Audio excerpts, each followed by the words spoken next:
Good evening, everyone. My name is Pavel, and this is the Man with Purpose podcast. In this episode, we have a special guest, but I was thinking, how can we make this a little bit different format than the 2-3 million podcasts out there in the world, whilst we stay true to the vision and what we're trying to do here? So here's what I came up with. Every single time we have a guest on, we're going to do a physical activity together. Why, you may ask? Generally speaking, the masculine grows through challenge, oftentimes physical challenge. So what better way for us to bond together than to engage in a good old friendly competition or a physical activity? I believe it's a great way to stay fit, become stronger and more confident as a result.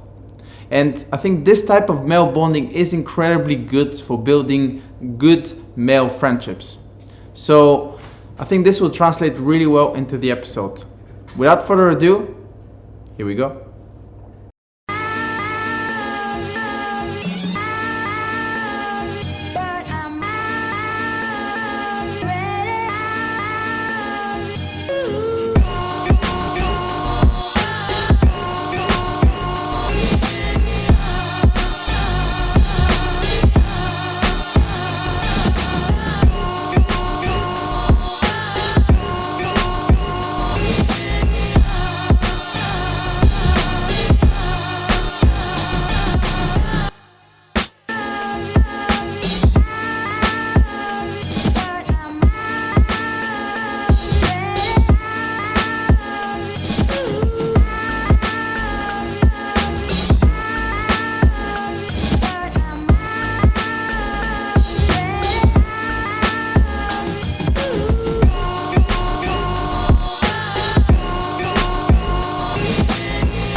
Boom, and we're live.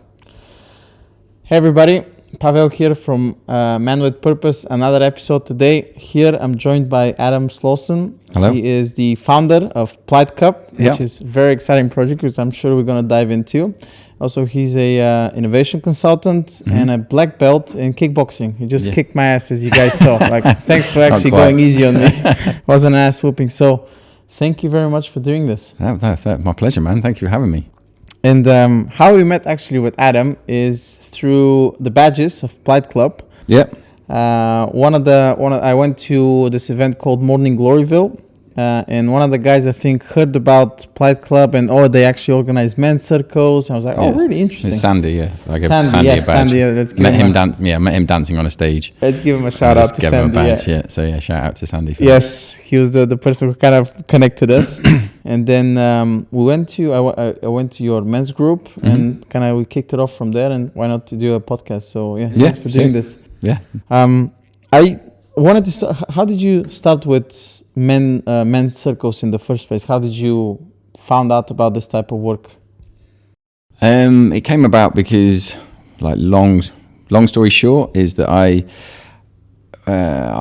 went to a philosophy course 5 years ago probably, and then I met a guy there called Wakar. Can't remember his surname actually, but he was the teacher there, and he not mentored me, but we kind of went for coffees, and he's quite a bit older than me, and we chatted that way.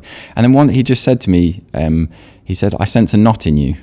Right, and just kind of I wasn't being rude or anything. He just said it, and when he said it, I had this a weird emotional, I almost burst into tears, and I was like, it was just strange. And I haven't, I've obviously had emotional reactions before, but there was no priming towards that, and it was just completely caught me off guard. And I was like, oh, that was interesting. What was that? And I didn't think about, I thought about it, but then it kind of fell by the wayside. And then I suffered from anxiety for quite a long time. There's normal levels of anxiety, one would say, but there's also quite extreme anxiety, and to the point where, a couple of years ago, in the space of 3 weeks, I lost pretty much a stone in weight. I turned grey, and I didn't sleep for most of those weeks. And so I was like, That's pretty brutal. Like there's I need to talk to someone about this, basically. And so, but in between those times, I got a friend of mine just said about men's work and Wakar recommended it. He recommended the Mankind Project. And at that exact moment, a friend of mine, I called him and talked to him. I said about men's groups. And he said, oh, my friend Adrian runs a company called Way of Nature, and he does men's circles and groups. And Mankind Project's not extreme, but it's like quite hardcore. The beginning of it, at least. I've not done it, so I've just heard. I haven't done it either. So he said it's more of a kind of softer. And he said, you've met Adrian. You met him about 20 years ago. I was like, oh, have I? I was like, okay. So I went on this basically, and Adrian, the retreat is wonderful. It was 4 days in Italy and just doing sharing circles, and which at the time was all new to me. And then the culmination of that was a solo where you spend 24 hours in nature, but in a 10-foot circle, just sitting there by yourself, based on Native American kind of Vision Quest, I think it's called. Anyway, a lot of men had been on those things, and I'd said to him, I'm thinking about setting up a men's circle. And he said, I've got other people that are thinking about doing that. He just connected the dots. And we started a men's group about 2 years ago at Evolve in South Ken. Initially, Adrian was very kind and lent us his venue. And then we just moved and met every 2 weeks-ish since that point. That was the long story. It wasn't the short one, was it? No problem. We like that. Well, that's a beautiful story. Was there any resistance initially when people told you about this type of work, or you were kind of already searching for an outlet to kind of channel this? It wasn't. I don't know about resistance necessarily. It was resistance in the sense of internal resistance. Like it was a bit uncomfortable. Like yes, there was a little bit, but it was. But the thing is, the more you get over that uncomfortableness, the easier it gets, for one, but also the joy and the release and the bonding and the communication and everything starts to flow, and it's like, oh, okay. And not the word addictive is the wrong word, but it's like, oh, I want to do more of that kind of thing, because there's joy coming from it, and relief and sharing and bonding, and there's like particularly I find in men's groups, which is part of the reason Plight Club started, but is there's the energy in the room of people being vulnerability is insane. Like it's palpable. Like you can touch it. Oh, well, you can't obviously, but you feel like you can touch it, and it's like it's just an energy that I can feel me like getting a bit prickly now. It's flowing, and it's just the world needs more of that energy. Basically, whatever it is, can't really describe it, but it's that is like that comes up. But now that's worth going through the resistance, if you called it initially. Yes. Initially for me, my experience was I went there and I was a little bit like, I'm normally okay. I can talk to pretty much any type of people. Doesn't matter if they're a little bit more introvert or extrovert. But the whole notion initially for me and I think that's maybe for most men, I don't know, but from my experience, is to get over that barrier where you're surrounded by a bunch of men, which in and of itself initially I think it's quite a little bit off-putting.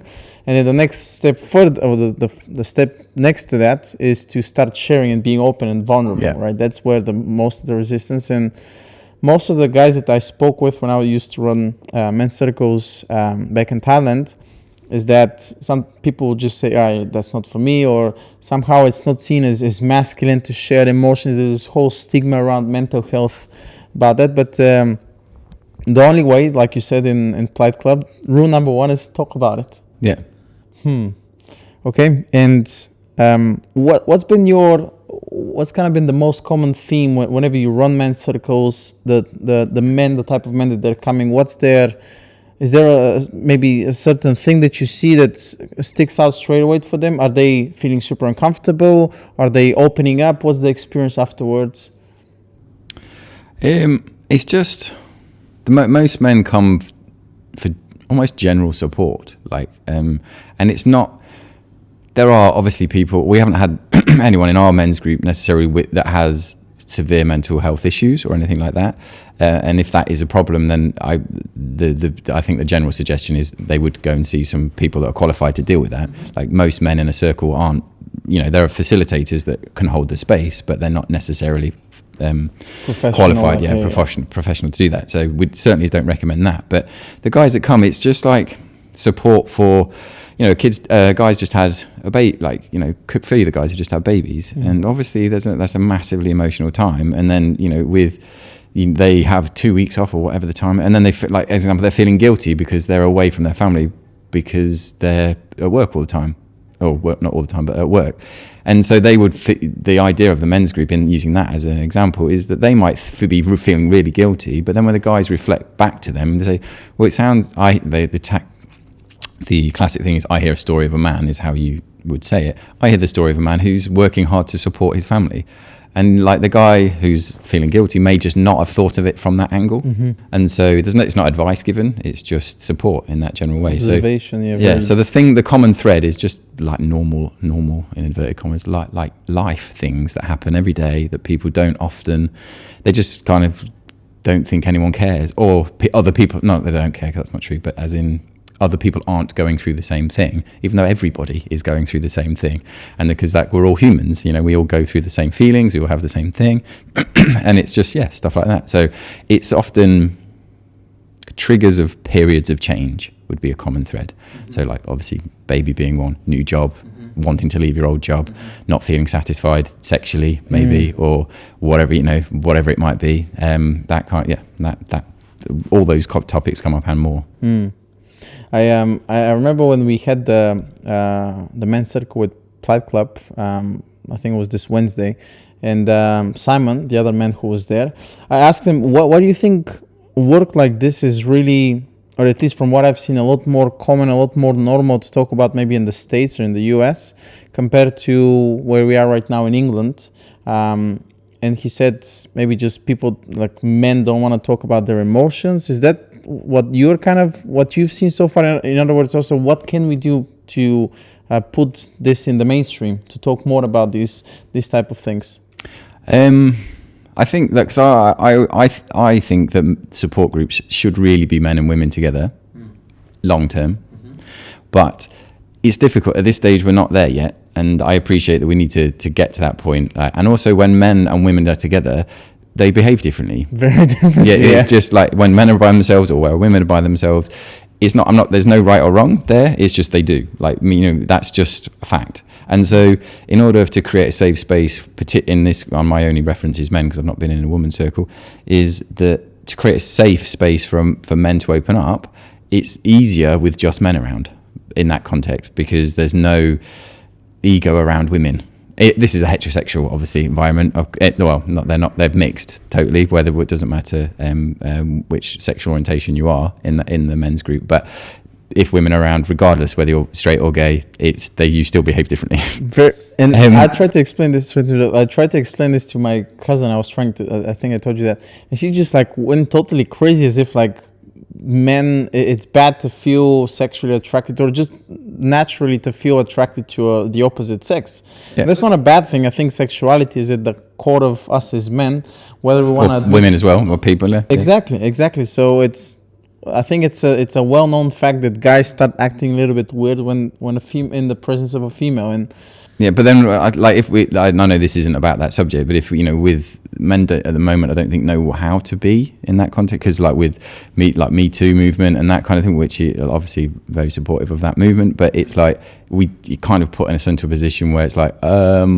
Where do we? Yeah, where exactly do we fit in? We don't really know what to do with it, and so and the context of an extreme version is not just sex, but stuff happening at work, and men bottle it up, and then it comes out in behaviors that aren't very productive, so fighting or whatever it might be, or anger, however it is, so that's the beauty of one of the things of people talking more and support groups particularly is it's a healthy outlet for that, let's call it aggression, but but then that's the same for boxing and kickboxing and things like that. It's men are, or masculine energy, because if we talk about, I don't think, men and masculinity are completely separate things, because masculinity and femininity energies, we have balance of the two. But when you've got a lot of masculine energy in you, and men tend to have in general have more masculine energy, on an average, it's changed. Some men have more feminine energy, but often, as a general rule of thumb, let's say, but energies about the masculine and feminine energies, that it's creating a balance. So you could flick between masculine and you're daily constantly flicking between masculine energy and feminine energy, but you end up having kind of an average, which you tend to be in one more than the other, and so but you just need to have a balance of the two. But personally, I find that I do release a lot of adrenaline. I'm a red-blooded man, I guess lots of testosterone in that context, and but I need to release that energy, and so I do release it via kickboxing is one of the things, or lifting weights, whatever, exercise is one route. But I've certainly learned in the last few years, particularly, that I used to manage my anxiety through exercise, which is good. It's a healthy thing to do, and it's a way of releasing it. But it doesn't actually get to the root cause necessarily of the problem. It's just managing it, like it's a sticking plaster. And so now I've learned more about the balance of masculine and feminine energies. And so, if you're more one than the other, you feel out of sorts. So the whole thing about balance and harmony is the energies being aligned. So if you're so with masculine energy, it's very much a doing force, and it's very, very useful and at certain points, and when to use it. So using kickboxing as the analogy of it is very, very important in kickboxing, particularly when you get higher up, is to stay in the feminine energy, which is it's more relaxed, it's more open and more creative, and so softer, relaxed energy. And so and it's also not got it can be quite chaotic as well, but not in the context of kickboxing. So but then you stay there, and you almost get your peripheral vision gets bigger in a way. When you say more feminine, do you mean a little bit more passive and just waiting for your opponent? Not passive is not the right word, but it's just more open. Because it's passive. Feminine energy isn't passive; it's very chaotic. In fact, but it's actually it's more. It's not cage. Men's masculine energy is very much a structure for feminine energy in that context. So it's masculine energy being driven and that kind of thing. And so when you throw a punch, you flick to masculine energy and you throw the punch, but you see the punch with feminine energy, if that makes sense, from a feminine. I never thought about it that way. So, but it's important to, as much get your head when you start kickboxing, you don't think like that. It's only when you go up through the grade, when you start, you go throw a few punches, that kind of thing. But as you get more and more mature as becoming a man, and also but more mature as a kickboxer, the art side comes, and the spirit. Well, for me anyway, certainly the spirituality side of the art form comes into it. So it becomes very much like playing chess and using the right tool for the job. And so when you don't want to throw lots of punches because you're wasting energy, but so you flick to masculine energy when you need to, and then you come back and you remain mostly in the feminine energy because you don't use as much. So if I understood correctly, and I also want to follow up with a question on that, when you're kind of balanced in the masculine and the feminine, particularly when you're doing kickboxing, do you find that this is where you enter the state of flow, or is it having the awareness of both of those, being already in a flow state? The first thing you said. So to illustrate that, not from a not kickboxing point of view, last week I think it was, I was ill at home at work, from work, and I was feeling pretty rotten, but it was a Tuesday and I kickbox on a Tuesday, and then I know that there's 2 or 3 weeks if I don't exercise in that time, I call it the blues start to set in, and then I was like, well, what, and I was contemplating, even though I was physically ill, going kickboxing to manage that thing, and I was like, hang on a minute, that's not sensible to do. And I was like, but now I've kind of learned to sit with the energy a bit more, and I was like, well, there's an anxiety I'm feeling towards this, and now I'd rather that anxiety for me being, I'm not scared of anxiety anymore. I kind of see it as a flag for growth. So if you're feeling an anxious or an overly flow of energy around something, then that is almost, it's not every single time, but it's almost a time for things. There's something not quite right there, because we should just be flowing in that kind of thing, and there shouldn't be that resistance, but there often is. So anyway, I was feeling ill, and I was like, no, I'm actually not going to go kickboxing. But in order to, so I was like, well, I'll try and go out into nature, because I feel like feminine energy is often found out in the nature, generally because feminine energy is not, there's no straight lines really. It's quite chaotic, and so when you're in a city, particularly the straight lines of buildings and stuff, it's it's like a masculine. So you feel like if you've been in a city too long, you'll feel quite overwhelmed with that. But if you've been in the forest, as an example, for too long, you'll feel perhaps a bit too chaotic. So for me anyway, the balance comes with two. So I live up in Tottenham, and there's the reservoirs that are up there, the wetlands I think they're called. So I went, and I was like, it was a sunny day, so I was like, walked through there, and I thought maybe I'll find somewhere I can just sit and meditate. And I found this absolutely beautiful place. I think did I show you a picture? Yes. Yeah. You didn't show me, but you told me about it in the right. Yeah. It's just, it was a pontoon thing where people fish, but it was like the sun was there. It was just like, it was like an Instagram photo of where you should go meditate. I was like, that's it. So I meditated there, and like for about half an hour, and I like a proper zened out, like felt like the energy was flowing. Oh, it was amazing. But so at the end of it, like I felt completely balanced. The anxiety bit of things that I was feeling around, like it was just gone. And literally wrote a poem then on the pontoon. And it was, so for me, the balance, the creative flow, flow energy comes when for me, I don't know about anyone else, but for me, so it comes when I balance the two. If I'm more masculine or more feminine, I'm not quite balanced. So once I find the balance, and now I can articulate it, which means I understand it, which means that's like, that's great. Therefore my body understands it, my head understands it, and so it's like I can actually use that as a tool for not feeling anxious. Because if you're too masculine or too feminine, you can feel anxious in that context. Well, you sound like you've developed, I mean, I meditate also, and that really helped me to have this kind of self-awareness, but sounds to me you've done a lot of, I wouldn't say soul searching, but you've done a lot of work on yourself to get to that point. And to me, also, what part of that development had martial arts to do with that? The martial arts initially was I tried martial arts. I tried jiu-jitsu initially when I was about 20 or 21, and I wasn't ready for it. In all honesty, I went and I was just a bit like my young dick energy or whatever it's, like I just had, and I was just like the ego, whatever all that bullshit was, and I was just like, this isn't for me. So I was like, nah. And so I was like, fine, and I left it for a few years, and I then went to Brighton, and I first go of kickboxing. I was like, this is fucking brilliant. Nice. I'm allowed to swear on this. It's on your podcast. Course, you can edit it out anyway, can't you? It doesn't matter. But it was just like, click. Yeah. And it was just everything that I needed, it delivered. So I wasn't that, like at that time, I'd had a few anxiety things, but nothing in comparison to what came later. But it was just like, totally got on with this. It's like an outlet. It's healthy. It's sweaty as hell. It's mixed. It's like there's loads of lovely people there.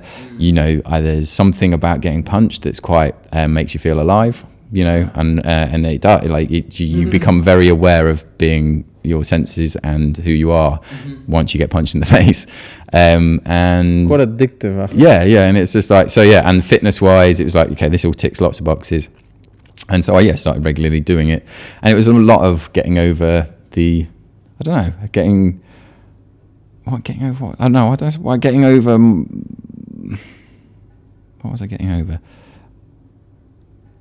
over the hurl of there was something, the stigma around being violent in a way. Oh wow. And it's like, I'm not, because for me, I got into a fight when I was a kid, like 17, and was that the impetus for why you started doing? No, I don't really know the actual trigger at the time.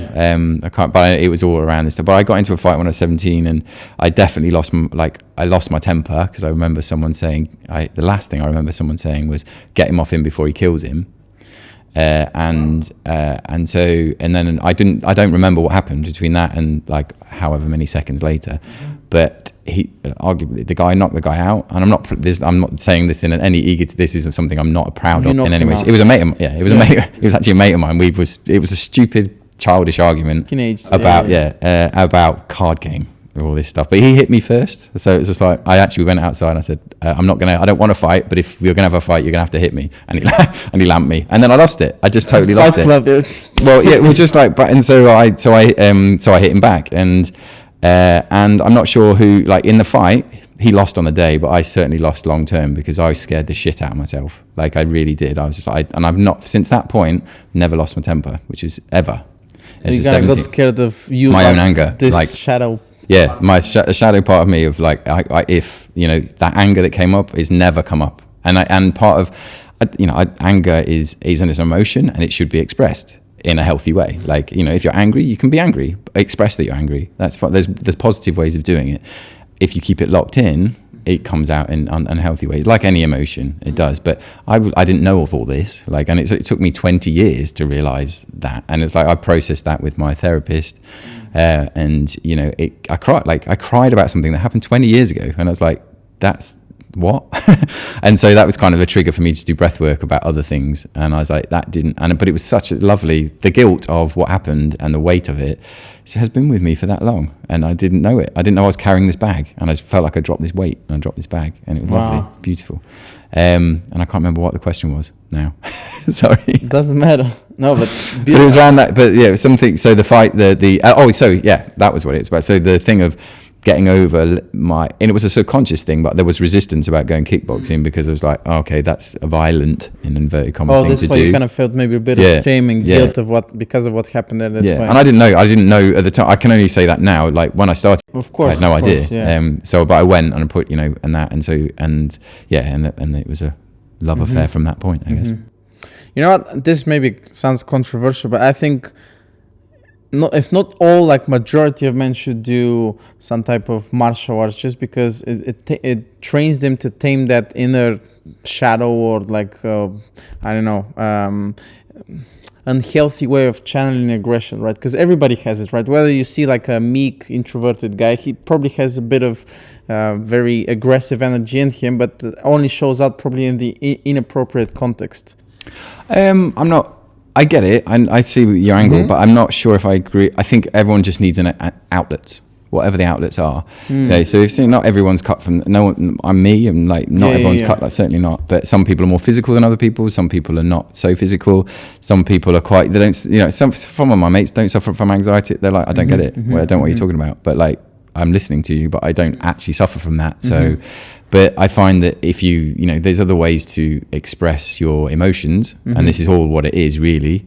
And so you obviously, and this is what I've learned more in the later years, like yoga, writing, meditation, that kind of thing, talking mainly. And that helps, for sure. That helps. And so that side of things, I think, everyone's an individual. And so, yes, I think a physical practice for everyone it would be beneficial, but I don't think everyone has to have one. But to keep your body fit is useful, and so that's good. And then I think everyone has some level of anxiety. Sure. And so using an exercise as a way to move the energy and process that was useful. Yeah, definitely. I would stand by that. It's certainly worked for me, and I think it would work for the majority of the population. I think so too.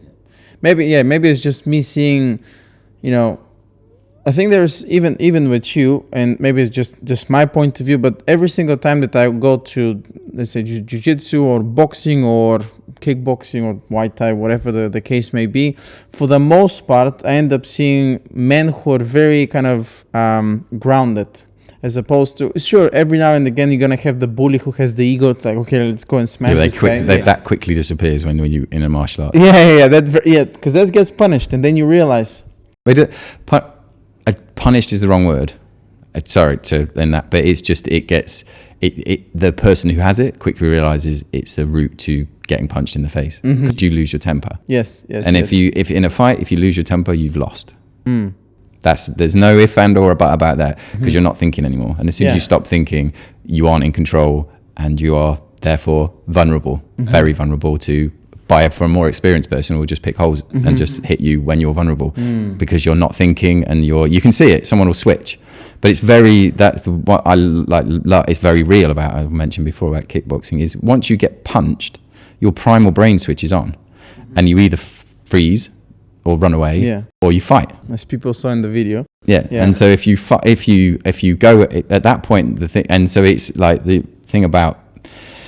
Like it's saying meditation works the same thing. You have to observe your ego and your thoughts, and so you're in that moment when you get punched. When you see a more junior member, they lose it and they come at you, or they back into a corner. But normally in that context, it's because they've got gloves on. They'll come out swinging, and then they're just meat for a taking. That's in that context. Especially for a more experienced practitioner, you just like wait and just go dunk, and that's it. And but then because it's so literal, it's that behavior. They very quickly learn that if I lose my temper, that the consequence happens and it hurts. So it's like, I will stop doing that. And particularly in a martial arts environment, it is actually very communicative, because the people that are more experienced will say to you, you're getting angry, stop it. Like, you don't need to do that.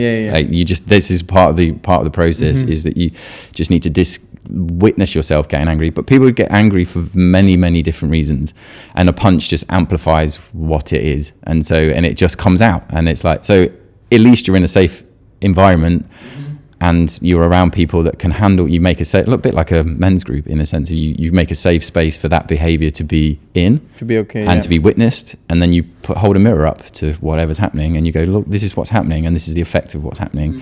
Therefore, can you see the pattern of your behavior? And then it kind of, as you got, they go, okay, and people start to, and then it's beautiful, absolutely beautiful. And I must have been the same. But, when you see someone almost that you've taught saying the same, they get a bit up and they say something, and it's just like, it makes them want to cry. It's just just passing on the wisdom, and that's the whole thing of martial arts. It gets passed down and does it, and it's a beautiful, beautiful thing. I thought it's lovely. When I said like every man or majority of men should be doing this, is not just because of the primal thing of whether you do jiu-jitsu and all the kind of the physical elements of it, the fitness, like you said, ticks a lot of check boxes, but also the whole philosophy about, things like this, the camaraderie behind it, the philosophy of, actually it's about self-management. It's not about me going and beating people up outside. There's actually also the confidence that I have to mitigate or kind of diffuse situations like that. Even yesterday we had a guy who's a white belt. He just came in the is this jiu-jitsu? In jiu-jitsu, yes. And he just started doing all these like flying triangles, and he's catching a lot of guys, but like, as a white belt, the last thing you want to do is you want to hurt your opponent, especially if they're white belts. Like, you want to be able to train with someone, not just injure all your friends and obviously satisfy that ego part of it. Yeah, what a white belt is a beginner in. Yeah, so the same thing is, so with jiu-jitsu, it's white belts, blue belts, purple belts, brown belts, and then you have red belts. Black belts. Right. And then you have coral belts, but like you have like 4 or 5 coral belts that I think some of them passed away. Hopefully I didn't butcher this, like the last bit, but so it is exactly about that, staying humble and knowing that, listen, it's not about trashing, smashing people all the time. Yeah, I suppose like the what I've certainly been able to articulate in the last couple of years is the ego and the self. Like, is there's two things going on your body, like, and your thoughts. So they're just not even they're not a thing. They're not real. They're just thoughts. So to illustrate that, it's like, if you have a happy thought, energy moves in your body. Because it's a happy thought, you accept the thought, and it feels good. So you don't stay happy. Like, you don't stay like up for that. Like, eventually, the energy dissipates, and you go back to base level, or whatever, or normal, whatever it might be. But if you have a negative thought, it's still just a thought. But because it's a negative thought, our primal brain kicks in, and we're programmed to fix whatever the problem is. So we will try, and we'll keep, like, when you're a kid, if someone says, don't touch that stove, it's hot. You touch it once, you get burned, you don't touch it again. But if that thought is a stove, and you keep touching that thought, you keep getting mentally burned, and you keep doing it. And that's where anxiety, for me, spiraled. Like, you get into that, and you keep touching the thought, so the energy stays in your body longer, and it becomes very, very tense. You can't sleep, all the effects of anxiety. And it was only that when my therapist told me that, and made me realize, at least, was that the anxiety is not it's a symptom. There's whatever the emotion is behind the anxiety is the thing that's there. So you can witness, and so things like meditation allows you to take a step back from yourself inside. You take a step back from yourself on your ego, and you can then like witness what's going on, even though the energy, the moving, is still uncomfortable. It's never going to disappear, because we're humans and that's the way it is. But you can be witness to it and choose to act rather than react. That's the difference, and that's the thing with the link between that and kickboxing is, initially you react because you got punched, and your primal brain goes punch, run, do whatever, and then once you've made that connection, that you can actually separate the two things, then you become better at kickboxing, and you become life becomes better. Yeah. It's a good metaphor. It's like, but it's this whole, all of these pieces of the puzzle have been through threads in my life, and I just hadn't realised what they were, and they've crossed over at some points, and you have realisations. And in the line of work that I do in day to day, which is like, as you mentioned, innovation consultant, which is all about, in a way, going into businesses and helping them get the confidence to try new things, really, and what that involves in the company that I work for at this point in time, Flux, we drop that in. Sorry. We promote like experimentation, so trying something.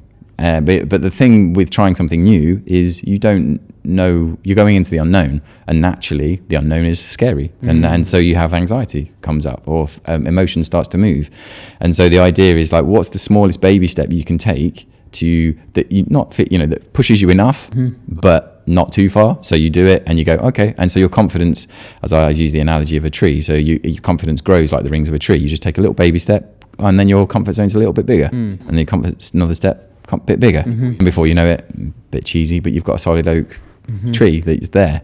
And it's the same for me with anxiety. It's like, and that's partly where Plight Club comes in. It's like you feel that resistance when you go to talk. If you want to talk to someone that you don't know particularly, or talk to someone you do know about feelings or whatever it is, there's that little bit of resistance in your body. Like the energy starts to flow, and it's really uncomfortable, and it's a fear basically. And then if you can take micro little steps to do that, your comfort zone gets bigger, and it just gets easier to talk to people. It gets easier to do stuff, but it's really hard. That tiny step is actually a chasm. Like, it's really hard to make, particularly the first step is hard. And so that's what Plight Club is about, really. It's rebelling against your own vulnerability, and and just going, and just taking that step, even though it feels uncomfortable, because the joy and the energy and the hit of dopamine, or whatever you want to call it brings, is just absolutely fucking magical when you start doing it, and that is addictive. That is, and but it's addictive in a really positive way. And it's like, so at the moment, like, if I feel a bit like whatever, I'm not feeling in the best mood, if I push myself, because I don't feel like talking to someone maybe, but I do, then make it even a lift, or just say hello, how's your day, whatever, like that little tiny thing, I can feel the energy moving. It's just beautiful. It's amazing. And you walk out the lift feeling better.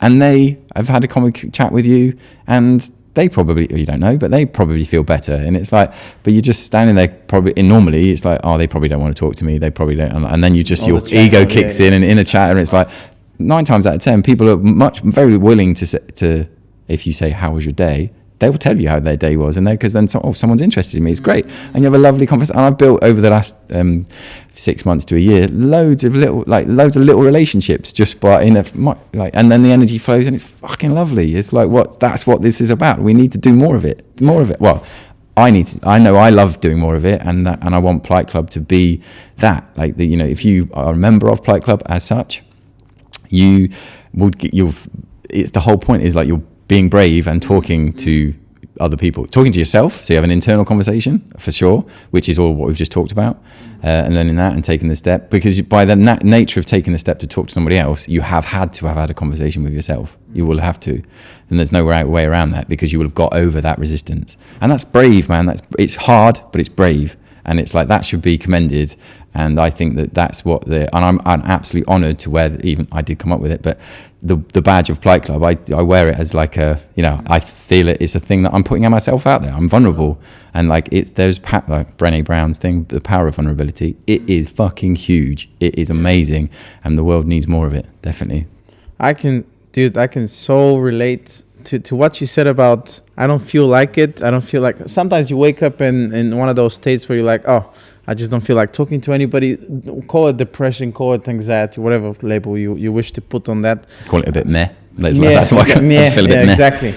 And oftentimes the last maybe 6 months of, maybe it's in a conflict that I've had, but I wake up most of the times like that.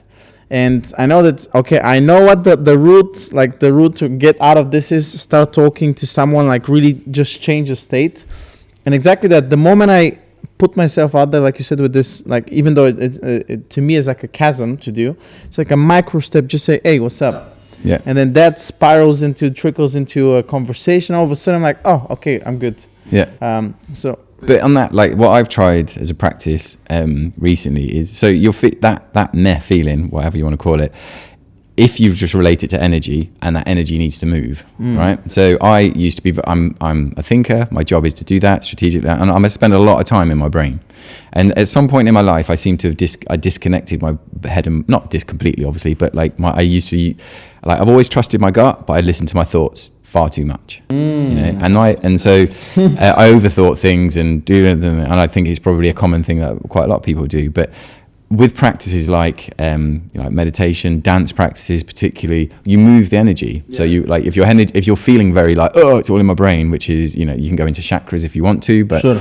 It's all a bit chaotic up here.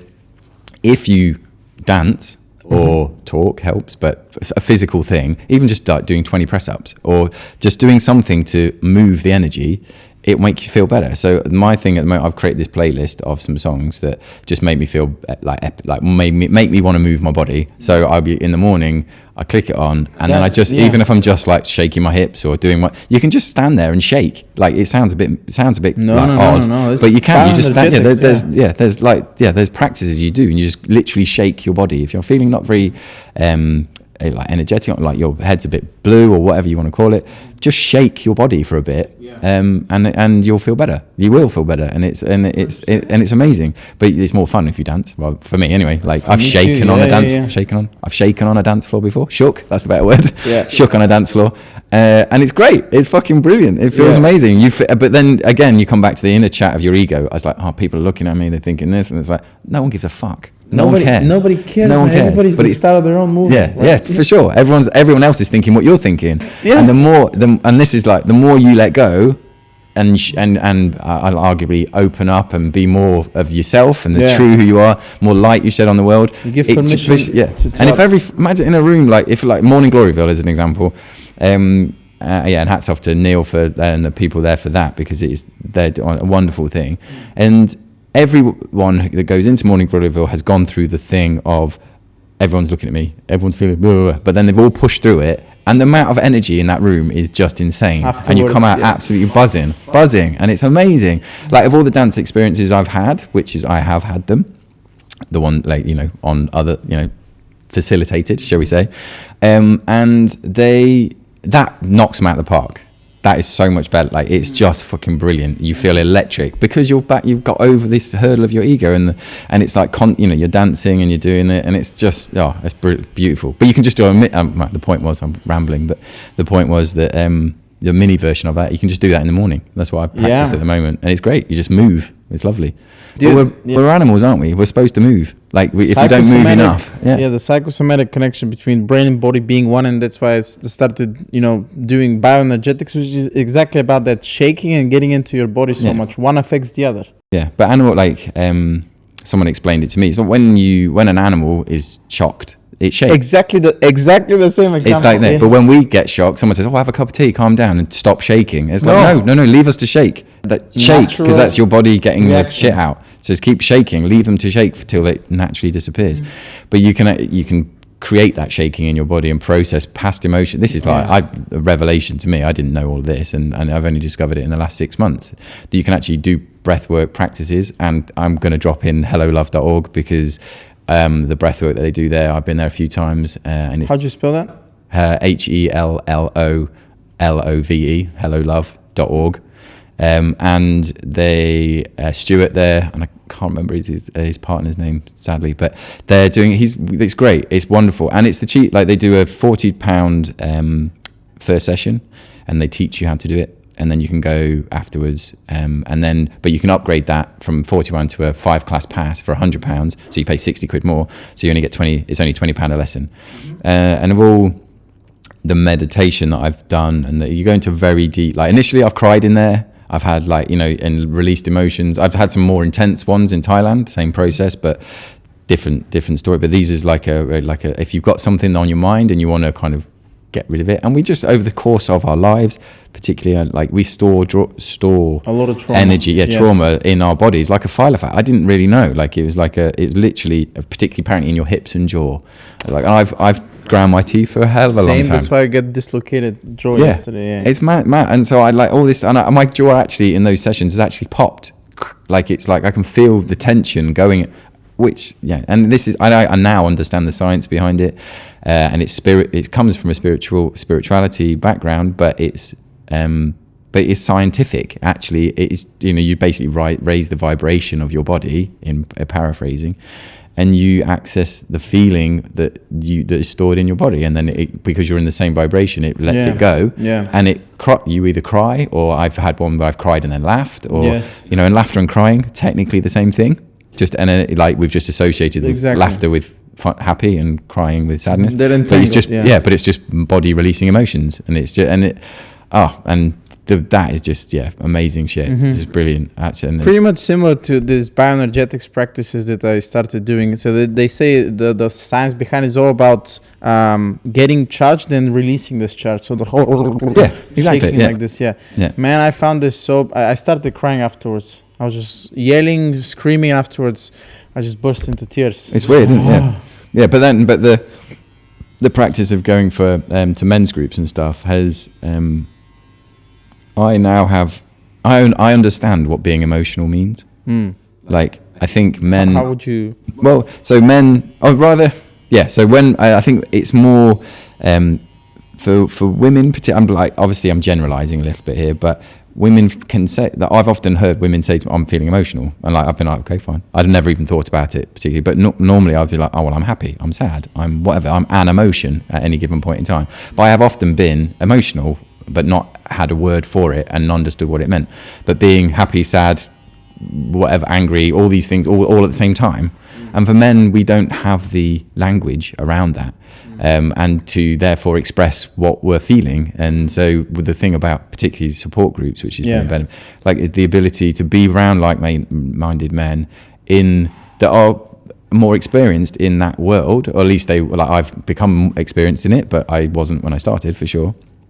And you learn behaviors from men that are open and talking about their emotions and how to deal with it, and you're surrounded by your peers that are doing positive being positive men. I'm avoiding masculinity because I think masculinity and femininity are energies that are embodied in one person.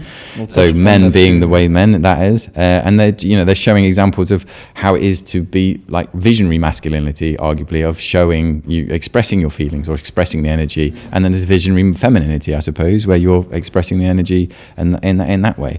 But that's what men's groups have certainly done for me, be able to support the stuff that's come out of my mouth, and then also giving me a language to be able to articulate the stuff that's coming out of my mouth, and therefore I can process, that's I felt in the body, and then I'm actually comes out my mouth, and therefore it's understood.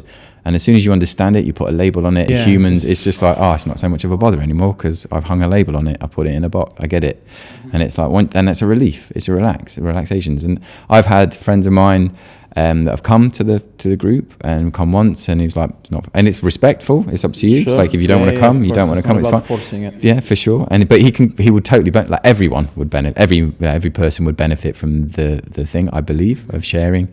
And it's ironically that the people that perhaps could do with it the most are the ones that have got more resistance and more energy that's blocking them, and a bigger fear, whatever it comes from, that is stopping them taking that step.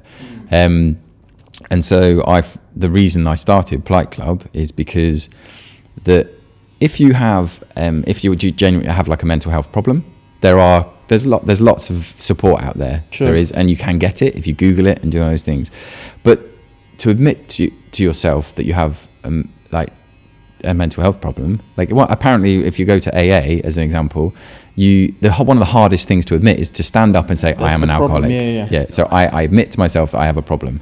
And so your ego is constantly saying, you're ashamed. Yeah. It's like, all this stuff. And it's like, so the reason Plight Club exists is to get over that very first hurdle, simply because the play on words with Fight Club, and the first rule is that you do talk about it, is to just get, because people will have gone, I get that, it's funny, haha. And as soon as you have broached that, you're naturally going to talk about plight. Well, plight being an arduous journey, or that kind of thing. So you're naturally going to talk about, when someone asks what is Plight Club, I explain what it is, and you talk about a deeper connection, and it's simple. It's very, very easy. The branding is spot on. Yeah, it's very, very easy. And I didn't realize quite how powerful the badge is until I was in a work environment, and I met some of the people there a couple of times, and then we went to the pub for some drinks, and we started. I put my hat down, my Plight Club hat, and sat on the thing, and we started talking about how difficult it is to be a woman in the city, as an example. That was one, and then we started talking about some of the childhood things for people, and it's like I've only met these people on a work basis, and our connection has been just rocketed because of that, simply because of Plight Club. And it was amazing. I didn't realize, and I've this whole thing, as I'm winning the innovation, it's all at the moment all an experiment to see what's going to happen and how I can build it. But that is the thing that I want more of. Like, it's those connections that the purpose of it is just they bring such joy to do that. And if she, and I've seen on social that a girl that is a member of the club, she posted that she was feeling, the way she was feeling. She's been talking to a therapist, blah, blah, blah. And one of her friends said to her, because of that post, she said to her, I think the friend said, how are you feeling? And she said, to be honest, I could just do with a hug. Like, I'm not feeling very well, and I was totally inspired by your post. That's the knock-on effect that's happening. And it's on like a micro level, but it has to start from somewhere. But that is the thing that it's trying to do. Like, if more people can see the badge and talk about the badge, and then talk to someone else about it, and then logically people are going to start talking about more real stuff and be less afraid to take that step, because it's connect. Yeah, and that's it. And that's like, and that's why it started, and that's why it's continuing. So that's the idea that came on the bus. Yes. Yeah. Yes. Okay. Yeah. Well, actually, came the idea for Plight Club I just kind of had I think it was in the men's group. I just thought Plight, because I think because we did a kickboxing after one of the sessions. Okay. Because quite often you do, the way the men's group work is you do, well, it doesn't have to be, but our structure is that you do a bit of meditation to disconnect from work, to become present. Then you do a check-in, so around the table, how is everyone feeling? You got like 5 to 10 minutes each to do that, and then we'll do some sort of practice afterwards, whether it's a physical practice like kickboxing. I like to do that. Or like creative writing or drawing, or just something to do, or just chatting. Like we'll just chat. And I won the physical one. I think it was that I was like, oh, that was kind of like Fight Club, and I was like, oh, okay. And then I just thought of the word, and I was like, and I was like, oh, that's kind of funny, huh? And then I was like, I'll buy the URL for that. So I bought the URL, and didn't do anything for about a year. Like, I thought, what's it going to be? I was like, I was like, okay, what am I going to do with this? And I was like, oh, could it be a meetup? And then I just went, right, I'll put my experimental hat on and see what I'll try a few things. And the men's group, because the men's group I go to, it's not my men's group. It isn't a Plight Club, but Plight Clubs can it can help with facilitating those.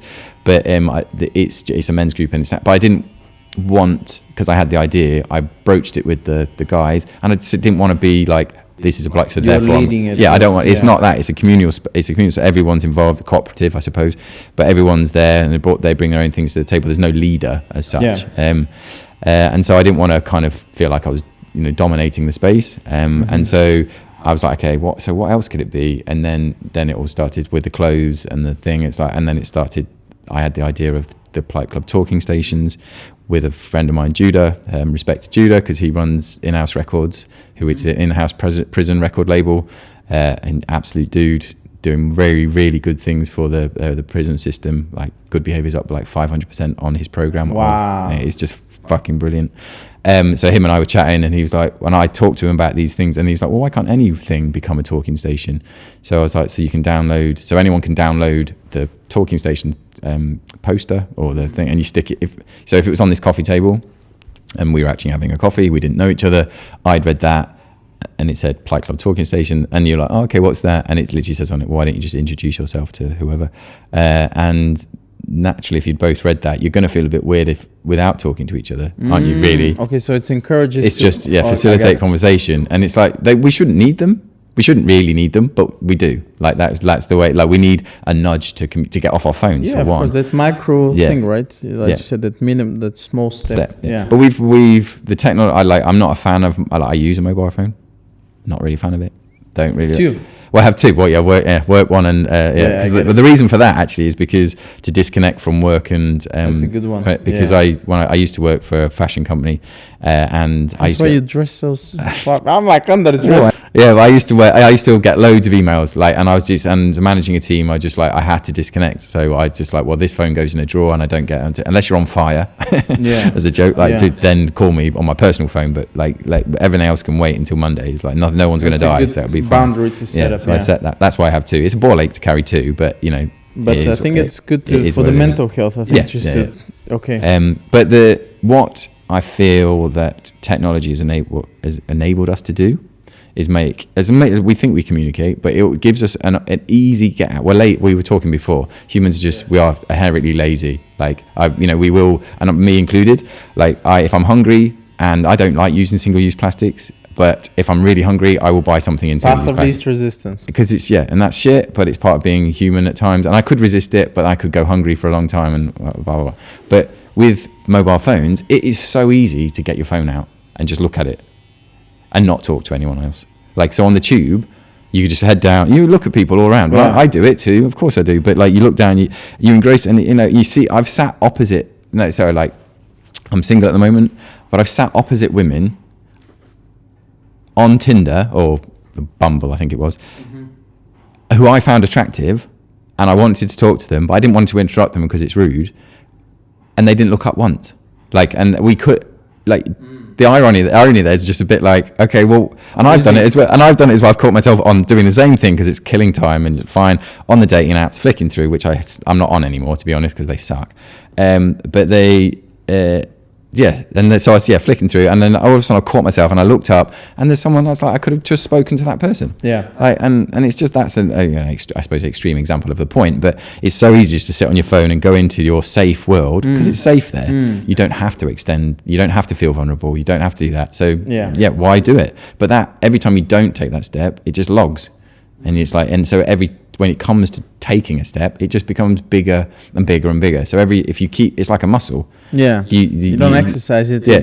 If you stretch it and just each day practice, if it's just practice of saying hello to one person that you don't know every day, and then you do that once, and then it might be two people, and then all of a sudden you actually have a conversation, and then obviously it builds from there, and you're stretching that muscle. Yes. So I actively practice sitting on the tube, putting my phone away, and sometimes I read because I can't be asked to speak to anyone. Do you know what I mean? Obviously, you don't want to, so especially that's fine. London people find it weird to chat to. Of course, and no one wants to be like, particularly I reckon in the morning, most people are like, fuck off, leave me alone, which is fair enough. It's like, I've got my headphones on, I've got my head down because I want to be left alone. Yeah, that's totally fine. But there are moments where that's, you might not want to be doing that, or other people, or whatever, and it doesn't have to be on the tube. Just in any situation. That's a good practice, I think. Yeah. That's a good practice. Like, I don't know, but it's something that certainly helped me and get over. It's weird, like managing anxiety by managing micro anxieties, if that makes sense. And what do you mean? So the micro anxieties being well, you feel the meh and like, no, but like if you're not feeling like anxiety, I think an anxiety bout, like if builds up over time, like there will be a trigger, but so the last bad one I had. Try to keep that a little bit in front. The last one I had a couple of years ago or a year ago was because I was ill and I didn't exercise for four weeks. I had a lot of shit going on, and I ended up and then all of a sudden, a year ago. Yeah, and then all of a sudden something happened, and because I wasn't in a good I wasn't in a good physical point, and I just spot like that's the spiral. I wasn't I wasn't robust, I wasn't flexible to be able to deal with it. So I think that obviously muscles, if you don't use them, they become stiff and you're not healthy. So so if you keep your body supple and your mind supple, then I used the analogy of like a graphic equalizer. Like you want to keep not too much, not too high, but if or a bucket of water, whatever you want to do. If your bucket's full, and when something happens, and i.e. the water gets poured into, it spills over. Yeah. So if you can keep your bucket a bit like by releasing a bit here and there, then your bucket's half full, say, and then when something bad happens that you obviously got no control over, then the water doesn't spill over, so you can handle it. So I think that having mini those dealing them with the micro anxieties, which are talking to someone you don't know, or doing something you're a bit scared of, or pushing yourself in ways which is just like a little baby step. We call it at work, we call it a minimal viable product. Yeah, MVP. Yeah, MVP. So it is what's the MVP that you can find to get over your a little bit of an anxiety, because little baby steps become big steps. How do you eat an elephant? A little bit at a time. Like it's that, and it's just you just take those little baby steps. Even if you don't feel like it, I think there was this theory about this guy who I think came up with it 1840s. I can't remember the name right now, but he basically theorized that emotion follows motion. An example of this is you wake up in the morning, you feel like I don't feel like doing it. 5 minutes later, you're already in the shower, washing yourself. I don't know if people actually do this under the shower, but and afterwards you're already thinking about the emotions have changed because you've changed the state. So behavior comes before the emotion. Yeah, well, there's an exact if you smile, you feel happier. Exactly. Yeah. But you don't smile because you're happy. You're happy because you smile. Exactly. So it's just natural. That's how you feel when you raise your face into a smiley face. And so if you're feeling really blue, force a smile, and you'll feel a little bit better. There is a little bit of forcing initially, but that's just to give the initial spark, the inertia to get into it. But the important thing I think for I've realised as well is that feeling that's happening sorry, I'm going to burp. No. In any given time, the emotion it's not going to be fixed forever. It's just happening at that moment in time. Yeah. So the point and with meditation particularly, it gives you, I actually speaking to a girl yesterday, and she was like, because I told her about how I got into meditation, I was like 2 minutes first, 5 minutes. And I said, I meditated for about, I do it for 25 minutes a day now. And sometimes I do 45 minutes occasionally, but solid. But she was like, what, you can sit still and not have a thought for 45 minutes? I was like, no, I can't. It's not about that. I'm human. I'm no. But the point of meditation is to observe your thoughts, not attach to them, and let it go. And it only come again with the muscle stretching, it gets easier over time. Exactly. And so when it comes to being in the morning, and I wake up feeling like death, and I can't be asked to get out of bed and stuff like that, and it's like, okay, just a thought, kind of just carry on, maybe just wiggle, whatever, force a smile, slap yourself in the face, do whatever you need to do. A lot of people have a coffee, do what, go in the morning routine, and by the time someone gets to their coffee, you're off and away. But I've found in the past, I've woke up feeling a bit shit and gone, oh God, I'm going to feel shit forever. What do I do? I can't deal with this. It's a temporary thing, but it's just, you're not going to feel shit forever. You're not happy forever. You're not sad forever. You're just not. It's just an emotion that's going to go. Yeah. But the more you attach, and the more you keep touching that stove, the longer that emotion will stay around. And so the longer the energy will stay around, because the emotion is just a thought. They're not even. Anyway, that's very it starts to go off on really trippy. The thoughts. But that's the point of Plight Club, is to just a little baby step to help get over that. That's beautiful. I think for me, meditation also, like you said, allowed me to observe my thoughts and know that, just surrender to it, let it go. The more you resist it, the more it's gonna come back to bite you, as opposed to just 100%. Okay, maybe I'm feeling depressed, anxious, whatever the case may be, but that's not gonna be forever. Just do some, kind of force yourself a little bit, knowing that after that initial effort, there's going to be a relief. Yeah, but no one I don't know why it's not in what we've just discussed in probably put in a more articulate way than I did, to be fair. But it's not in the education. Why? I'm not, as a kid, you learn about things physically because you fall over, you hurt yourself, you do things and you hurt yourself, so therefore you stop doing them. But emotionally, I don't know, it might be on the curriculum now, but I'm not really, but it should be on the curriculum to be able to, the emotional shit happens, and this is how there are methods for managing it and dealing with it, and talking about it. Especially is one right now with so much technology. Yeah, talking about it is one of the major things. So that should, I just believe it should be there, and I don't know if I'm sure there are companies that go into schools that do that. I'm hoping there are anyway. If not, well, let's sort that out. I don't know, but they just should be. I wholeheartedly 100% agree with that. I even heard Jordan Peterson. He was talking about how universities, the whole educational system hasn't been changed for 500-600 years, maybe more. And he said if these people who are at the top of the universities, they're not really paying attention because of all the disruptive technology coming in. Slowly but surely, someone's going to come up with an online university where they put in extracurricular activities, things that actually do matter, as opposed to learning some stuff that you're never going to use anyway. And they're really going to start surpassing and giving diplomas and surpassing normal universities. So I think, and a lot of innovation, like in Silicon Valley, I think a lot of people are actually trying to crack that nut. But it also baffles me as well. Like things like this that are actually practical, emotional intelligence, meditation, all these things that you can see daily benefits from, instant benefits. Well, that's the thing. One of the things that I'm particularly passionate about in innovation is that I believe that at the moment, if businesses are focusing only on economic gain or economic problems, they're focusing on the wrong thing, 100%. Because in time, like there's obviously society and then the biosphere or the planet, obviously in the sustainable development goals, if you want to use that language. But in time, it's going to become so passé to use a brand that doesn't help fix the planet. And if you so any business that is not, and a lot do, are starting to have sustainability on their agenda. If it's not the number one thing, that and mental health on their agenda, those two things should be 100% number one on any business's agenda, because that's what matters. Like in business, if you want people to innovate, help them communicate. It's pretty simple. Like that is a well communicating team, whether that's two people in a relationship, or 10 people in a team, or 100,000 people in a business. If they're all, like, obviously 100,000 people don't all communicate with each other, but they all communicate. If they communicate well, and the leaders at the top of the company are promoting being open and talking about feelings and have that mental health capacity in place, they will naturally become more bonded and trusting and everything, and therefore they'll have more confidence to try new stuff, do all things, and therefore be innovative and frontline, and then that applies to obviously sustainability as well. Like it's like that's the way to get people to care about sustainability is to give them space to actually have an emotive reaction around it.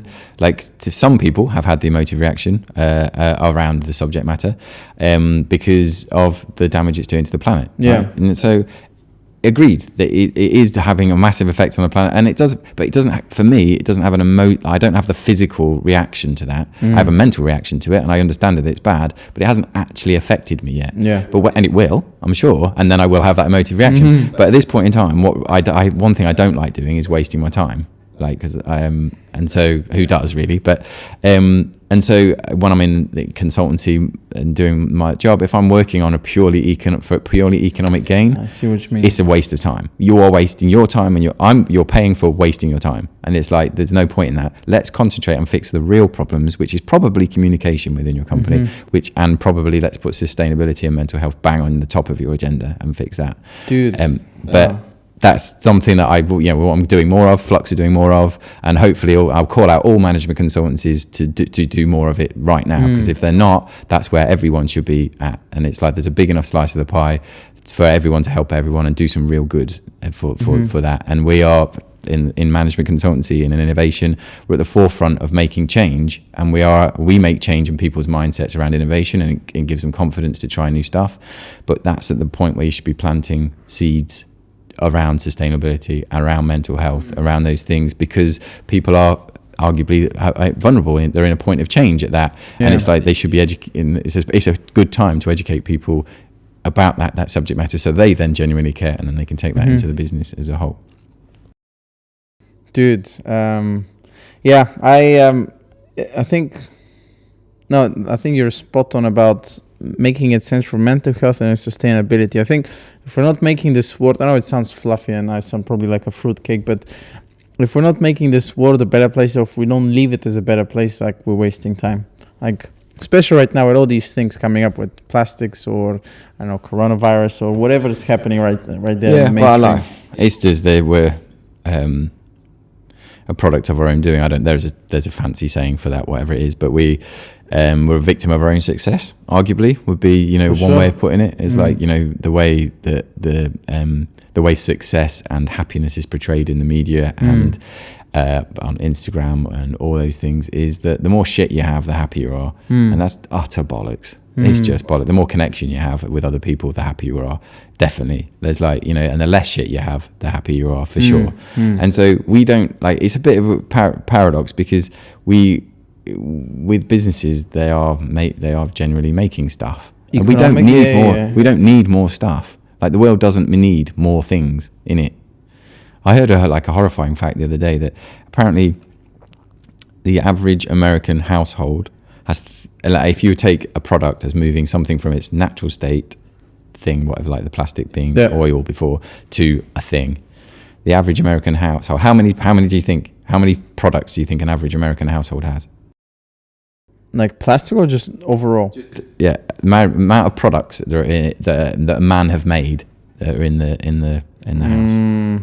500? 300,000. What? Get out of here. It's something crazy. Like, because everything, every single thing that's in your house, it's just a ridiculous amount. Maybe I'm misquoting, maybe it's 30,000, but either way, it's still fucking loads. And we don't need all that stuff, but there are some things, like with beds and, you know, hierarchy of needs and all that stuff. But anyway, we're kind of, I guess we're drifting off topic slightly, but the passion around making more products is like, how do you change the world to think that they don't need more stuff when they're constantly being told they need more stuff? And it's like, and the answer to, I believe, the answer to being more happy, I'm not saying that it's the elixir or whatever it is. It's not the only way of doing it, but how do you convince people that the way to do that is to talk and push through that weird energy that you feel about being fear or vulnerable? That's the thing that's in I believe, in my way. It's been in my way, it still is in my way on my practice, and it becomes an everyday practice. You have to make an effort at doing things. Absolutely. But it's like you choose, like, it's a choice, and so you can either stay as it, like, and in the same thing in innovation, is either you can either feel the pain of staying the same, or you can feel the pain of changing. Change has a goal. Like, there's something on the other side, and naturally, change is uncomfortable, and humans don't like change. Just that's it, and you have to get on that bandwagon, because there's no changing that. There's constant. That's just the way it changed. The one thing that's constant, I don't know who said that, but the one thing that is constant is change. And it is true. And so, but with change comes vulnerability. And there's no if and or but about that. And it's just once you get your head around that, you're like, oh, well, great. So that feeling that you feel when you feel anxious or vulnerable is not a thing to be afraid of. That's actually a doorway to... It's nice. So I said, like, I used to be shit scared of getting anxious. I've kickboxed for 17 years and maintained exercise to enable me not to keep the anxiety at bay. And until my therapist, Sue from Third Space Coaching, I'm going to give her a shout out because she's amazing. She's done such a wonderful thing for me. Said, try going the other way. Like, if you feel anxious, move into it. Do more of the things. Lean into it, right? Yeah. Sit there. You've got everything you need in your body to deal with it. You're fine. You actually, and then once you understand the science behind it about the stuff of things in your past and whatnot, you start to feel less anxious and those things. But the getting your head round, if you feel anxious, do more of the thing that feels you anxious. It's like, nah. Like, when you're in an anxiety spiral, fuck that. Like, you just do not want to do that. No. Because you are, and I've been there. You are in hell. For, like, my version of hell is that, and I've and so my biggest fear, because one of the things that partly triggered all this is I got diagnosed with arthritis, and one of my biggest fears is not being able to move because of anxiety. And then when I got diagnosed with arthritis, and this is I went in the therapy thing, is like, when I mentioned about arthritis, I had that wave of emotion, and I was like, well, what's that again? That thing, and it's that's something I can't control. I can't control anxiety. And at the time, I think I said, I was trying to sell my boat at the time. I was single. I said, what are the problems I'm having in life? Being single, and then selling my boat, and then arthritis, and all those things were outside of my control, which I hadn't registered. And those are the things that were causing me anxiety. Being single, well, not so much. And also they pointed out I have a habit of saying how I feel, and then saying something after it to caveat. so I don't upset you, as an example. So I was, and that's controlling another person's reaction, and I can't control other people's reactions. I've now active practice, say how I feel and shut my mouth. That's how I feel. Shut up. Put that thing, and that I know that anxiety about offending other people. Yeah. I've figured out that it stems from a fear of abandonment from when I was 14, 15, and all my friends just disappeared all at once. Like, wow. And they slowly came back, but it was just childish thing, whatever. And those traumas, like in those building years, like. But I'd never connected those dots, and it's like, so if you're, I suppose, if whoever's listening to this, if you do feel like an over anxiety that you perhaps is something that you in the situation you're in, if you've got if you're face to face with a lion and you're feeling anxious, fucking run away. Of course, or actually move away slowly is probably the right thing to do, but move away. Whatever you do, just get away from it. But that's where you should be anxious, and your fight and flight mechanism kicks in. In everyday society, we don't need our fight and flight mechanism anymore. We're not really. It's a great tool that we had, but right now it's no longer serving us probably in the way that. And so there are moments if you react, and it will kick in when it's supposed to. If you step in front of a car and you see the car quickly enough, you will jerk back and you will react. And that's not to do with thought. That's your body just doing its thing, protecting you. But that's when you feel that anxiety around. Around a thing that you perhaps shouldn't get so anxious about. Like, take public speaking as an example. I think everybody gets nervous about public speaking, which is totally normal.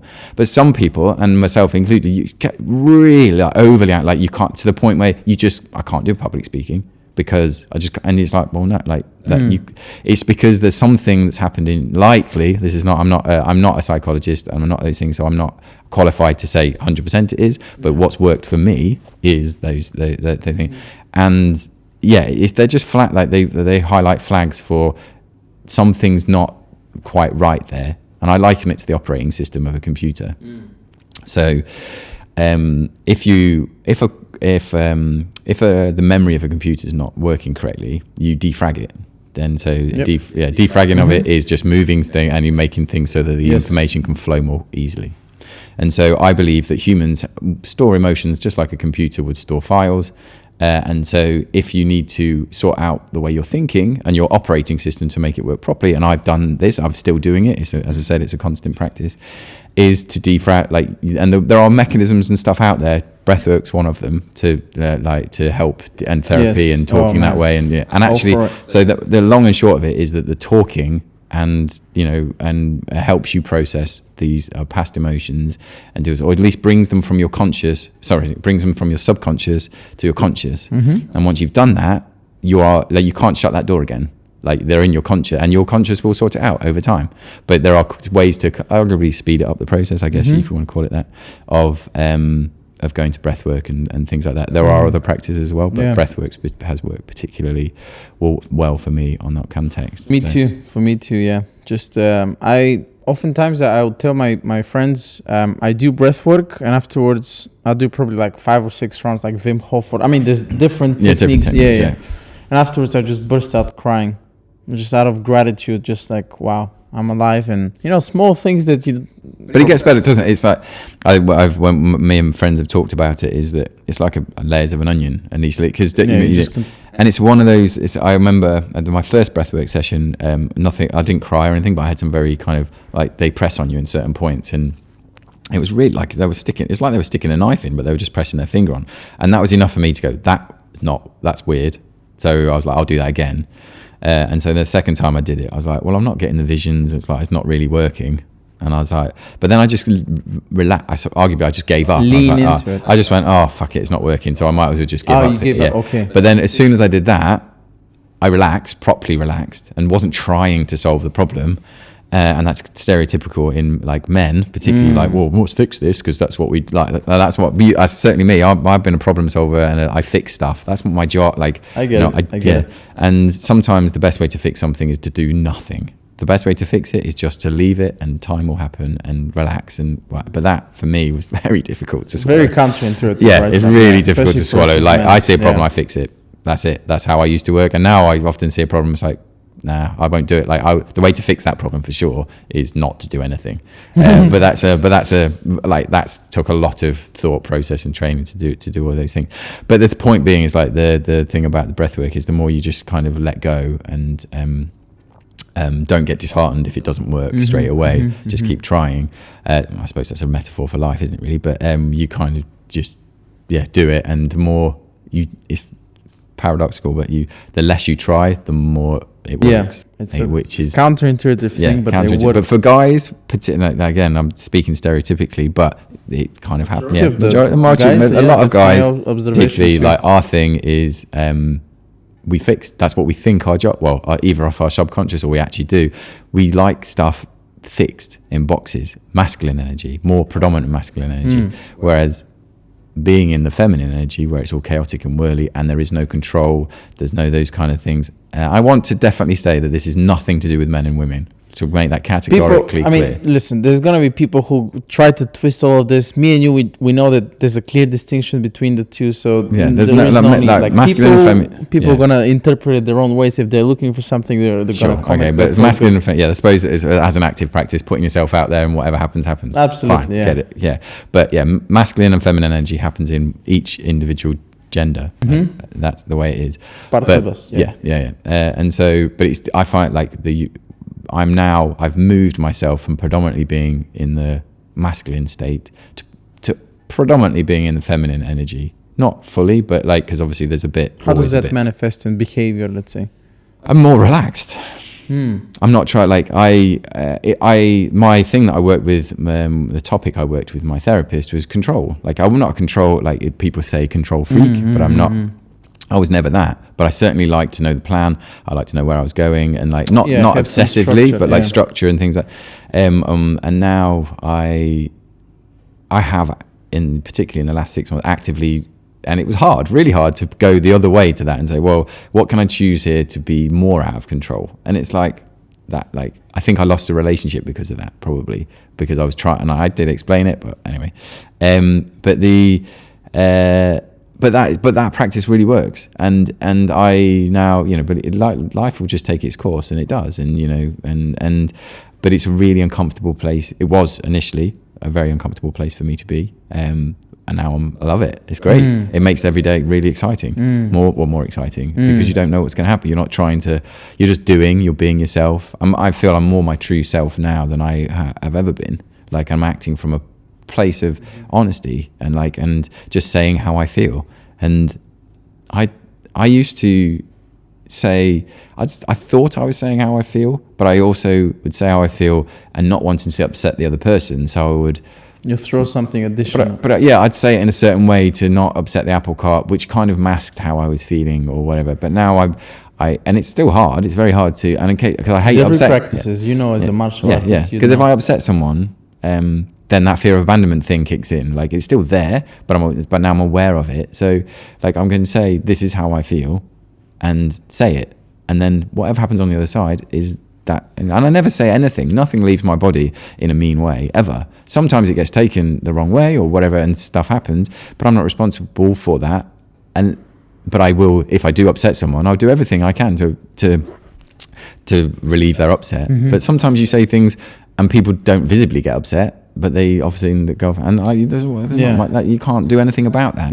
But I would get anxiety states about the thought of doing that. But then I would miss out on opportunities with in certain situations, because rather than say how I felt or say an idea or say something at the risk of it being not like people's opinions or upsetting someone, then the moment would pass before I had the opportunity to say it, and then so I wouldn't say it, and then it's like, oh shit. So now, like I do again, actively practice. I try to, in my work, I think I was saying ideas, but I wasn't living up to my my full potential, I guess, at work, because I was caring about too other much people. Just caring too much. Of other people.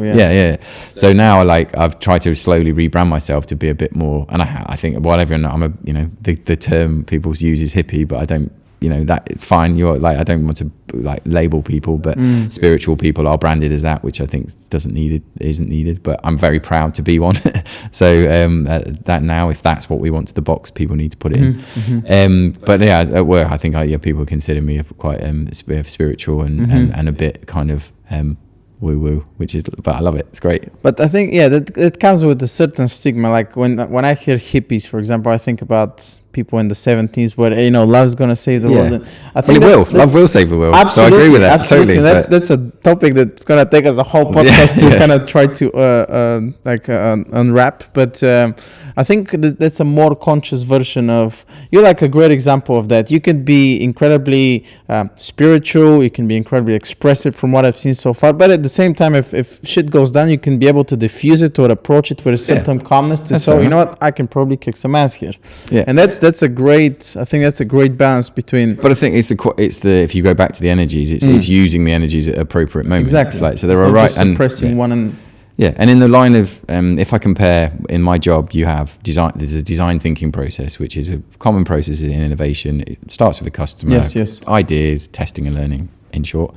But that's a very linear approach, yeah. And one would say that that's quite a masculine energy, yeah. But along that process, there's the difference between design thinking and creative thinking. Creative thinking, both of those two things get to a solution or get to ideas or whatever they might, but there's no structure to creative thinking. It just, you make a space for it and stuff happens. So when in the design thinking process, there are points that you use creative thinking effective. So you need, if you are doing research, you make spaces for insight to come up. You don't, if you ask the wrong question, if you ask leading questions, exactly. That's a big no. Yeah. So then you switch. Say that's feminine energy. Then you switch to masculine energy when you're like synthesizing that insight. Do that, and then you get to a point where you use coming up with ideas. Feminine energy again to let creativity go. As many crazy ideas as whatever comes out. But then you evaluate those ideas and you switch back to masculine energy, I guess. And so that's the way I've now manage, if you want to use that term, my life is like whether I'm high vibe or low vibe. Really, and it's kind of which energy am I in, and that kind of thing. So, which headspace I'm in, and so or which energy is needed at this point in time. So if I am doing something creative, like create, crude example, if you want to come up with ideas, go to a space which is more like of a feminine energy, like which is more like softer and relaxed, and like there's no so much straight lines, and it will help put creative music on, do all those things, and you stimulate that kind of energy, and it does help in that way. And if you want to deliver something, you do the opposite in that context. But it's about finding and then when you strike a perfect chord of between, like if you've got too much creativity, you don't get anything done. If you've got too much driven, you don't have any ideas. Yeah. If you and which is masculine femininity, but if you bring the two together in the balance, that's when flow happens. That's the flow state, and you are creative as fuck, and you're delivering at the same time. And it's like that's the balance between the two things. And it's and now I've got my head around that. It's great, and it's a really brilliant tool to use in life, and it really really works. I like that metaphor. Okay, last question, because this we could fair enough. 3-4 hours. I love it. It's great. What is a man to you? What is a man to me? Yeah. Fucking hell. A human. Like a man is just is a human. Like a woman is a human. Like we're very very similar, and we're also depending on your the balance of energies and how you are, like we're quite different. But and I think that we should be treated 100% the same, but also celebrate our differences as well. So what a man is how would that's quite a difficult question, but a man for me is a person or a human that, for me, it's about like support. Like for me, it's support.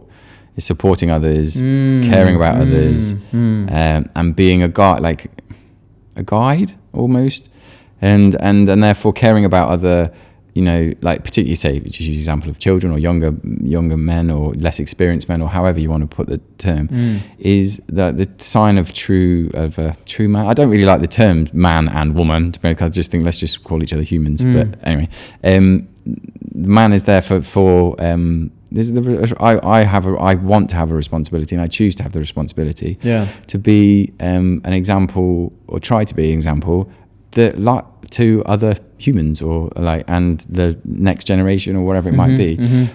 but it's like not an example of life's perfect and life's all fucking Instagram bullshit. It's life's hard. Like life's fucking amazing at times. It's a fucking the best thing about life is life and love and all that stuff. But at times, you get knocked blindsided by shit and stuff goes down and it's shit.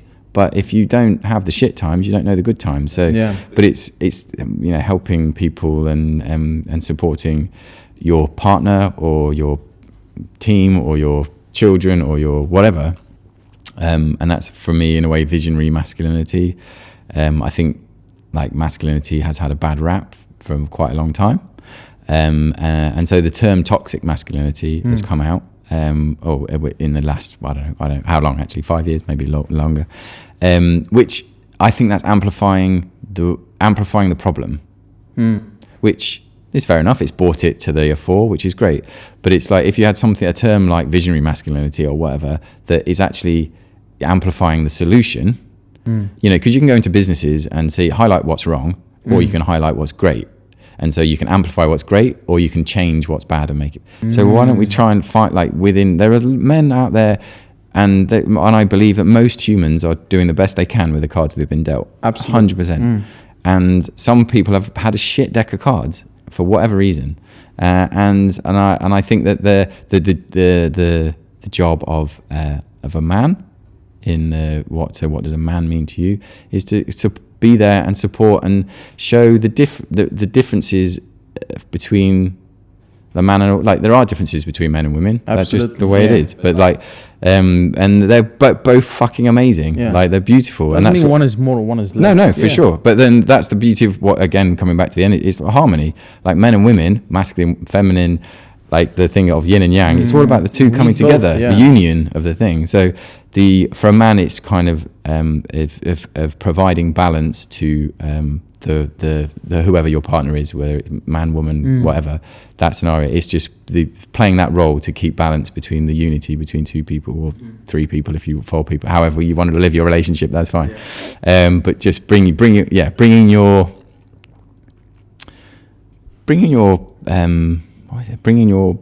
part to bringing yourself to the world, like being your true self. And that's what I suppose being a man or a woman is about, being your true self. I don't know if you asked a woman the same question, whether there would be a different Probably. It's subjective. But I've never. I want to think about that question more. So I've got a more pithy answer instead of rambling I just did. I don't think so. I think that was a good thing. That was a beautiful answer. Yeah, because I also believe it is about support. It is about taking responsibility. It is about being a role model, and not necessarily like what you look at the Instagram, for example. No. A man for me is someone who went through exited malehood and went into malehood and is a pillar of society. Not to say that women childhood to manhood. Malehood into manhood. Takes responsibility and is support for others. Is also helping other younger men to go through their own rites of passage or whatever you wish to call it. And become it's like an elder in the tribal community. And it's not about life is beautiful and happy clappy. There is a lot of bad stuff happening out there, and sometimes you have to go through that, and that's okay. Yeah, for sure. What was I going to say? I think it's quite. I'd like to add at least that the thing about if you say be a man, but I think it would apply for women as well, is taking responsibility for who you are. So I appreciate that people have had stuff that's happened in their past and do one of those things, and they their parents have, and there's lots to unpack there. I'm not knocking that in any way, shape, or form. Sure. But at some point in life, I believe that the transition from going from to become a man or a woman is you take responsibility for who you are.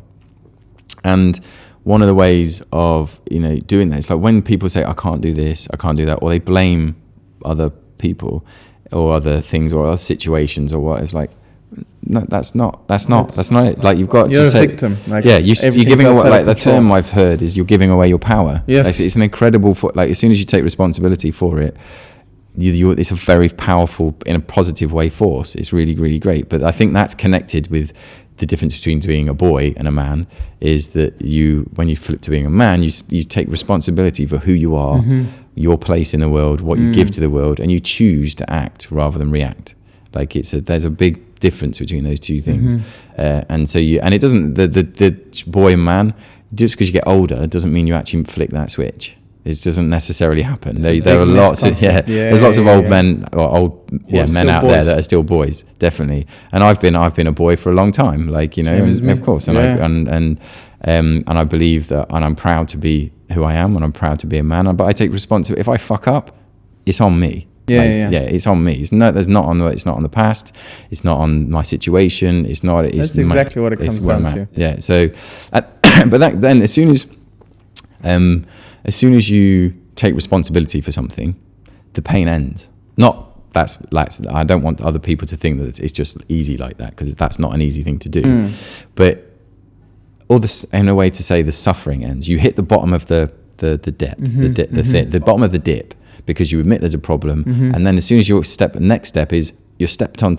It's not an immediate change. It's not an immediate, but you've stepped onto the up ramp. Because you've admitted there's a problem, so you take responsibility for it. But as soon as if you keep blaming others or blaming your situation you're still going down. You'll still keep going down, and that energy, as we talked about, the anxiety, will just stay around. Like, it will just stick around, and it just causes you pain, and you keep touching that stove.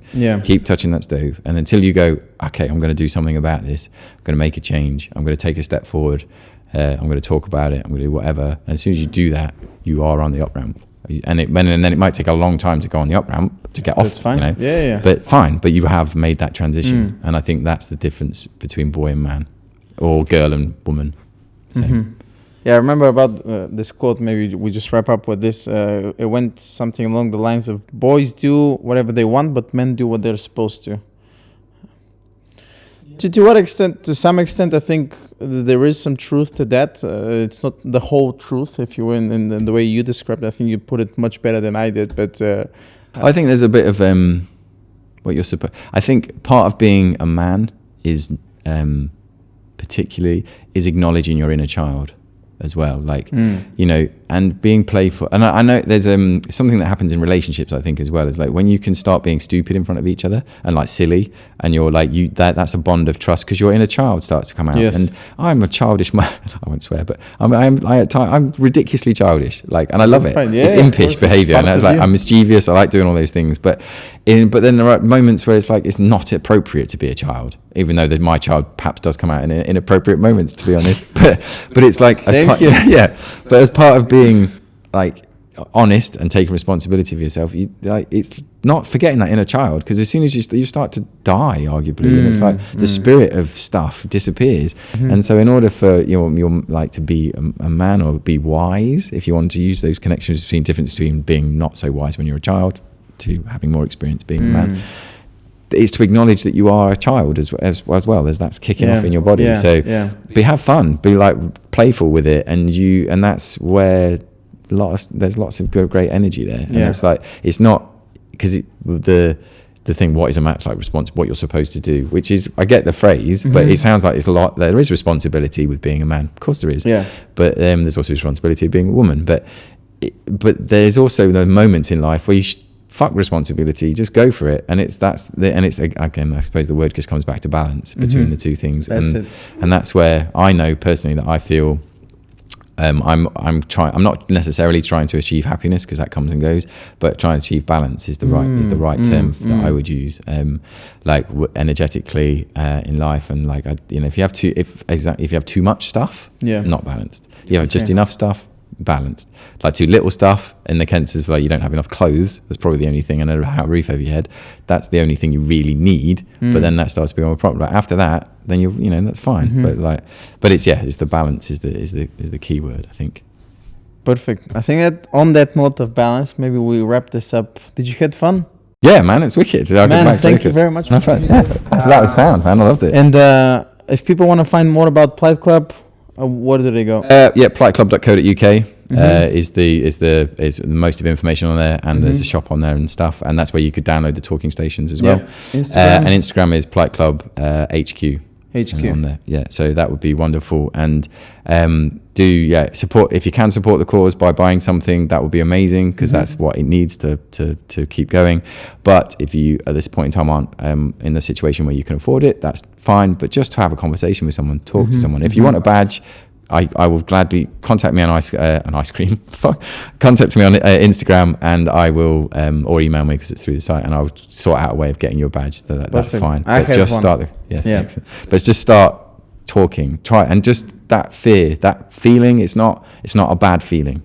It isn't a bad feeling. It feels bad, but it's not. It's just energy, and there's a lot of energy that can be put to really good use just by taking that step. And that's what all Plight Club is about: being brave, being vulnerable, and taking that step. That's what it's about.